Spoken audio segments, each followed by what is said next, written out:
Соңғы сәттер қалынған жаңалықтардың түшкі топтауын түз эфирде таныштырып студияда Абдумалик Базарбаев болом. Амансыздар ба? Жогорку кеңештин депутаттығына талапкер Дамира Ниязалиеванын окуясы боюнча кылмыш иши козголду. Бишкек шаардык ички иштер башкармалыгынын тергөө кызматы кылмыш кодексинин 196-беренеси добуш сатып алуу боюнча иш козгоду. Учурда эки жаран кармалып, убактылуу кармоочу жайына киргизилди. Алар тергөө иштери учурунда тартип сакчылары менен кызматташып иликтөө жүрүп жатат деп айтылган маалыматта. Бишкек шаарындагы Ленин шайлоо округунда талапкерлерди тандоо жарыяны 28 майда өткөн. Азырынча жыйынтыгы так чыга элек. Бирок алдын ала берилген маалыматтарда талапкер Ниязалиева 6000 добуш алып алды да келе жаткан. Ал эми 29 майда социалдык тармактарда аудио жазуу тараган. Анда Ниязалиеванын үнүнө окшош бирөө агитатор менен добуштарды сатып алууну талкуулап 200дөн ашуун адамга 2000 сомдон берери айтылган. Ошол эле түнү милиция талапкердин штабында тинтүү жүргүзгөн. Ниязалиева өзү аудио монтаждалганын, бул аны каралоо аракеттери экенин билдирүүдө. Уна мамлекеттик мекемеси айдоочуларды автоунаалардын алдыңкы каптал айнектерин караңгылатуунун мөөнөтүн узартып алууну эскертти. Белгилей кетсек, алдыңкы эшиктердин терезелерин караңгылатууга уруксат кагазы 1 жылдык мөөнөткө берилет. Мындай мыйзам 2022 жылдын 1-июнунан тарта иштеп келе жатат. Кээ бир айдоочулардын жана юридикалык жактардын 1-июнда мөөнөтү аякташы мүмкүн. Андыктан унаанын терезелерин караңгылатуунун мөөнөтүн узартып алууну сунуштайбыз. Бул болсо мыйзамда белгиленген айыппул салуу чарасы колдонулат деп жазылат маалыматта.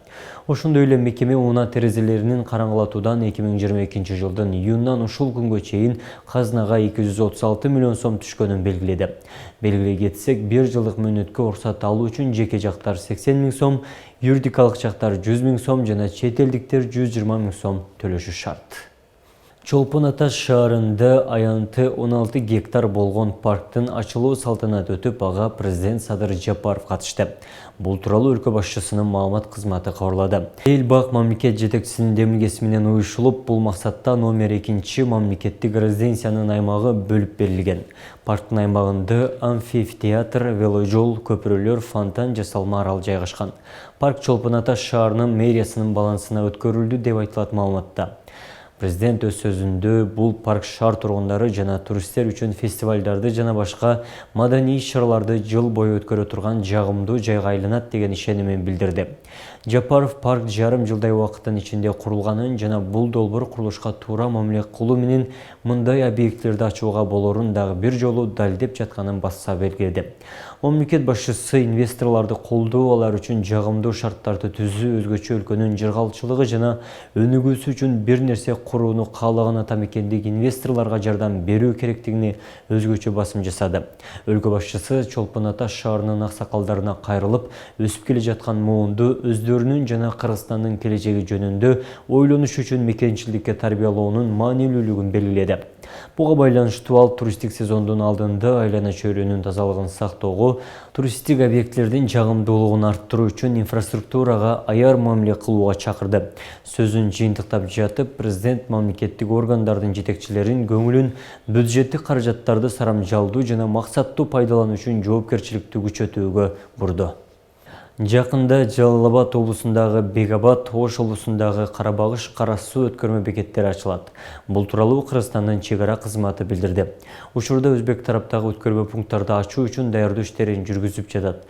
Ал арада социалдык тармактарда Өзбекстан өткөрмө постогу тосмо дубалын бузуп жаткан тасма тарады. Кенен кийинки материалда. Mana ortada rahna solayotgan devorni buzmoqdamiz. Бул тасма кечээ күнү Telegram каналына жарыяланды. Ага ылайык Өзбекстан тарап 10 жылдан ашык убакыттан бери жабык турган чек ара постун ачууга даярданып жатканы айтылат. Кыргызстандын чек ара кызматы маалыматка тактоо киргизип, жакын арада жабылып калган 3 чек ара посту ачылаарын билдирди. Алар Бекабад, Кара суу жана Карабагыш өткөрүү пунктулары. Кыргыз тарап чек ара өткөрмө пунктуларын жандандырууга толугу менен даяр. Учурда өзбек тарапты күтүп жатабыз. Бул туурасында эки өлкө ортосунда өкмөттүк деңгээлде макулдашылган. Жакынкы күндөрү ачылышы болору пландалууда. Мындай иштер Кыргызстан менен Өзбекстандын жарандарынын кирип чыгуусу үчүн ыңгайлуу шарттарды түзүү максатында жасалып жатат. Маалыматка ылайык аталган бекеттер 2010 жылдан кийин Өзбекстандын демилгеси менен бир тараптуу жабылып турган. Сөз болуп жаткан Кара суу бекети Орто Азиядагы ири базар Кара сууга жакын Карабагыш бекети да Ош облусунда жайгашкан. Ал эми Бегабад өткөрмө пункту аркылуу Жалал-Абад облусунан Өзбекстандын Анжиян облусуна өтүүгө шарт түзүлөт. Кайра жама отурсак, таможняга дуа кылайлы дейбиз. Эки тарапта тең тояш өлүм житим болду. Бирок жол алыстыгынан бара албадык. Биз каерде жамаат менен биригип калсак, келгиле таможняга дуа кылалы дейбиз. Аалам тынч болсун, ден соолук болсун, анан таможня ачылсын. Узак жолдорубуз жакындасын. Мурункудай адамдар ушул жерде нары бери каттап турсун дейбиз. Ушул бекетти ачууга бел байлаган эки өлкөнүн башчыларына рахмат айтабыз. Жалал-Абад Ош жолун через Бегабад, через Ынтымак пост ачабыз. Буюрса. Азыр катуу иштер жүрүп атат на местах. Уже буквально осталось там 10-15 дней. Так, этот вопрос мы решим. До Нового года решим, даст Бог. Аталган чек-ара посттору ачылышы менен Жалал-Абадтан Ошко чейинки авто жол чек-ара посту аркылуу өтсө 40 минутага кыскарат. Азыркы жол 1,5-2 саатты түзөт. Тарыхчы Жолдошбек Бөтөнөев чек-ара постторунун ачылышы дыйкандарга терс таасирин тийгизбеши керек деп эсептейт. Жалпы эл Ош Жалал-Абад бир күндө канча адам каттайт мисалы. Туурабы? Жалал-Абадтан Ошко келип учат. Ошко келип кайра Жалал-Абадка кетет. Ошондой жактарын эске алып, рационалдуу кылып туруп, анан жана мисалы Фергана областына кирет Баткенден, Кадамжайдан. Алар Ошко келип киргенден көрө ошол Кадамжайдан эле түз Ферганага өтүп кеткени жакшы. Баткендиктер үчүн, кадамжайлыктар үчүн.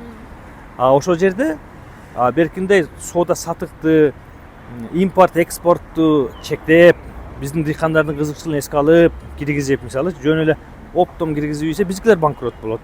Ошон үчүн балансты сактап киргизип чыгарып, элдин жөнөкөй туристтик каттоо, тууган уругуна барып келүүнү абсолюттук түрдө эркин койсо, жеңил койсо, анан эл ыраазы болот да. Эки өлкөнүн чек арасында 15 өткөрмө бекети бар. Алардын көбү 2005 жана 2010 жылдагы саясий окуялардан улам жабылган. Расмий Бишкек менен Ташкенттин мамилеси 2016 жылдан тартып жакшыра баштаганда, бекеттер кайра ачыла баштаган. Ош облусундагы Достук чек ара бекети 2017 жылы ачылган. Андан көп өтпөй Жалал-Абад облусундагы жөө жүргүнчүлөр өтүүчү Маданият жана Баймак өткөрмө бекеттери ишин жанданткан.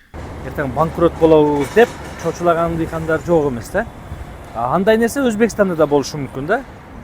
Айрыкча чек ара райондорунда чектешкен айылдарда жашаган Өзбекстандын жарандары да чочулашы мүмкүн. Эми өкмөт бар.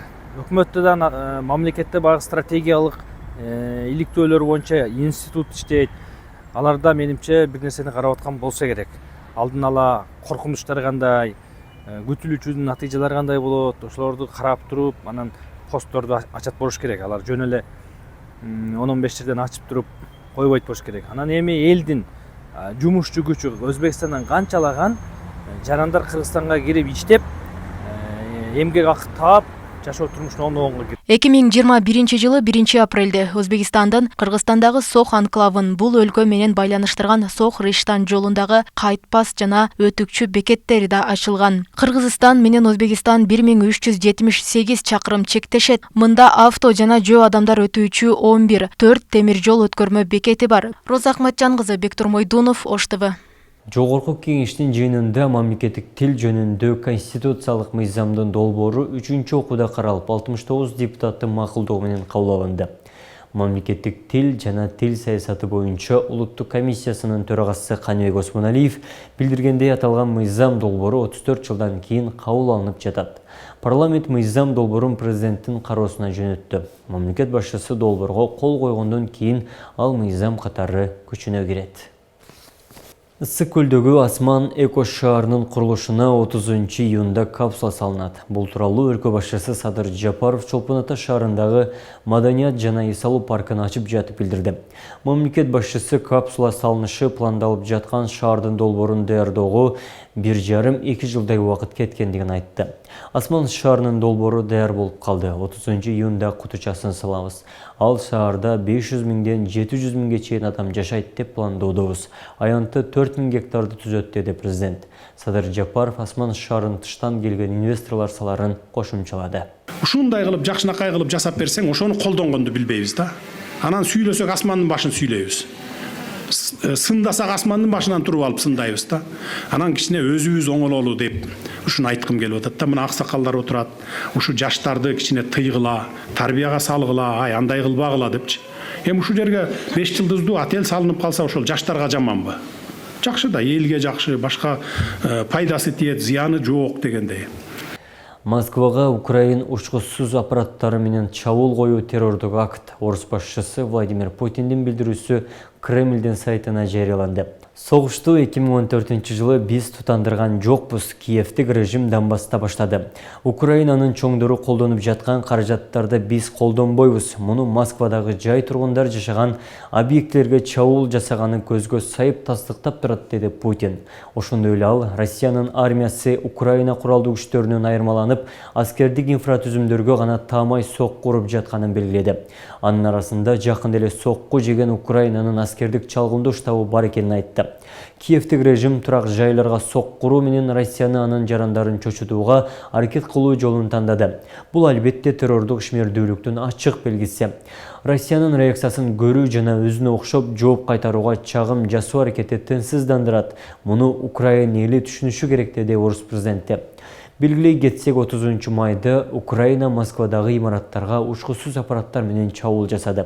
8 дрон тартылып, 5-өнү зениттик курал комплекси атып түшүргөн. 3-ü радиоэлектрондук каражаттар менен иштен чыгарылган. Тергөө комитети террористтик акт тууралуу кылмыш ишин козгоду. Мына ушундай кабарлар менен түшкө жаңылыктарды жыйынтыктайбыз. Сиздер менен саат 15:00 түз эфирде жолугабыз.